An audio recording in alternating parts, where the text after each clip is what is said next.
Hey, you guys, this is Rafael Eledge from Relics.com in Savannah, Tennessee. Today, I am so thankful to get to be with you guys, and I'm going to share something out of my personal collection that is something I wouldn't get rid of unless something drastic happened to my family, and I had to sell it. I'm going to tell you a little bit of the history behind it because it's very special to me. It's something I never thought that I would actually get a chance to own again. But in the relic business, there's a lot of times where when you sell something, you hope you get a chance to own it again someday, and this is one of those pieces. Let's talk about this cat, James Ewell Brown Stuart. James Ewell Brown Stuart was born February 6th, 1833 in Patrick County, Virginia. He was the 8th out of 11 children. His dad was a War of 1812 veteran. Just an impressive guy, James Ewell Brown Stuart, better known as Jeb, and they referred to him as Jeb Stuart. He graduated West Point Military Academy, 1854.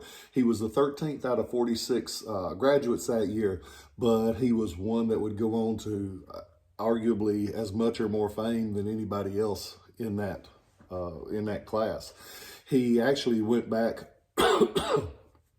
excuse me, sinuses don't like me today, but one of the things, he was often referred to as the eyes and the ears of Robert E. Lee, because he was that cavalryman that scouted things out and brought back information on him. He screwed up a few times, but he was just a mortal like the rest of us.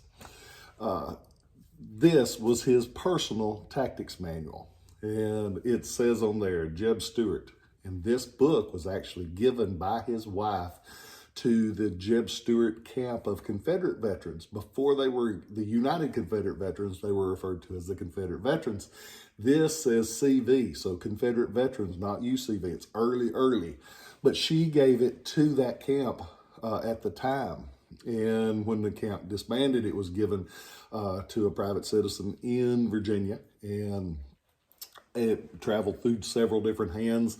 And I was down at this Charleston show in 1999, the year of our Lord, 1999.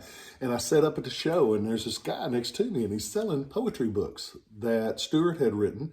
And he put them all in a little book form and was selling the poetry books. And I walk up, and I'm like, well, that's kind of cool. That's Stuart's. Wow. And so I get a chance. I get to talking to him.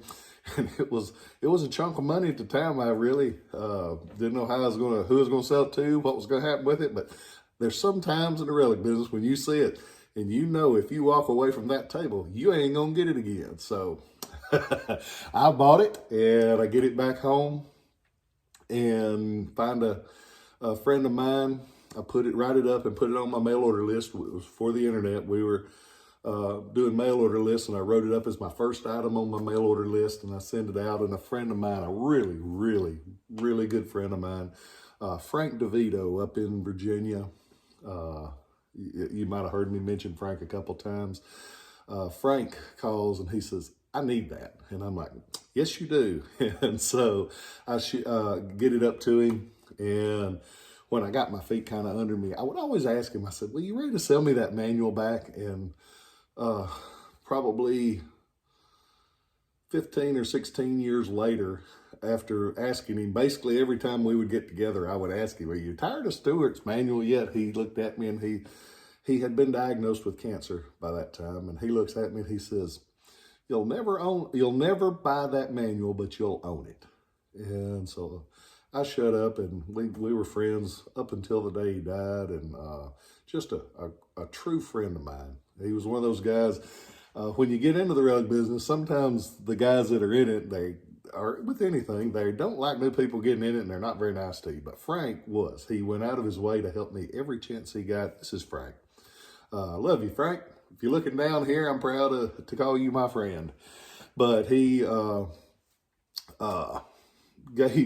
after he passed, he gave me this book.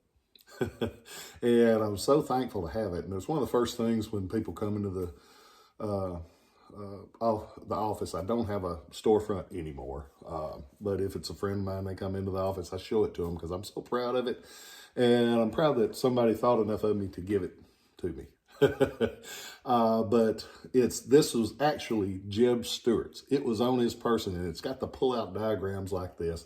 You can see that it was actually used. He studied this. Can you imagine Jeb Stuart sitting there and looking at these and thinking, what am I going to do, and what can I learn from this that will make me a better person? And so it's Jeb Stuart's Tactics Manual. It's the book itself, without his name in it, is a few $100s. But that's the thing about Civil War and collecting in general. When you can tie it to a person, especially a person that you have respect for and that you admire, it makes it all so much different. And this one's one. Like the one guy said, I don't believe Billy Graham had enough money to buy that thing. And I don't plan on ever getting rid of it. It's a little savings account. But I'm thankful to get to do it. But back to Stonewall. Well, wrong general. Back to Stuart, Jeb Stuart.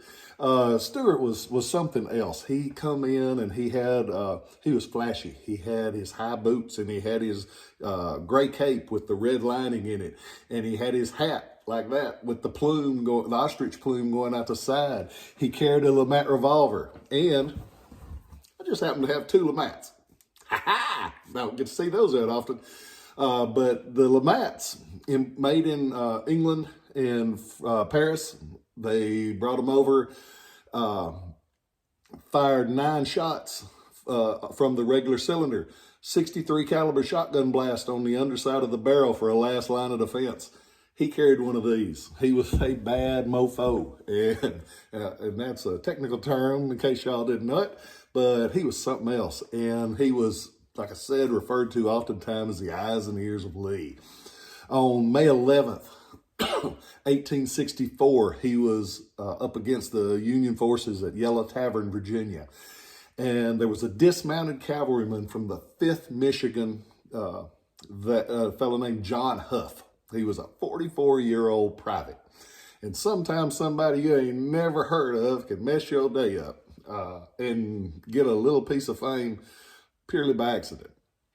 John Huff got that momentary little bit of fame because he fires his pistol and it hits Stuart in the stomach and comes out right near his spine, or goes in there and gets near his spine. He is taken, and he's in a world of pain, but it's pretty clear that he ain't gonna make it, that he's on his way out. President Davis comes in to check on him and says, "You okay?" He says, "I'm all right." He says, "It's gonna be what it's gonna be," and his last words were, "I am resigned, God's will be done." That was his last words, and on May 12th, 1864 at 7:38, he passes and goes into history with a legend behind him because he was Stuart. This was the Legends Cavalry Tactics Manual that was given to me by somebody that I love like a brother. I'm very thankful. But he was a great guy, wonderful guy. Hope you rest in easy, Frank. I'm so glad I get to share this book with you guys. I'm thankful for my life. And thinking about Stuart and Frank and everybody else, none of us are getting out of here alive. But so the last words you ever hear from my mouth, I hope that they are, "I love you and it'll be all right. I am resigned, God's will be done," just like Stuart said. Hope y'all have a wonderful holiday season, whether you celebrate Hanukkah, whether you celebrate Christmas, whether you celebrate Festivus, Kwanzaa, or whatever. I hope that you have the best one ever, and I hope that you remember that there are good people out there that care about you. Love y'all.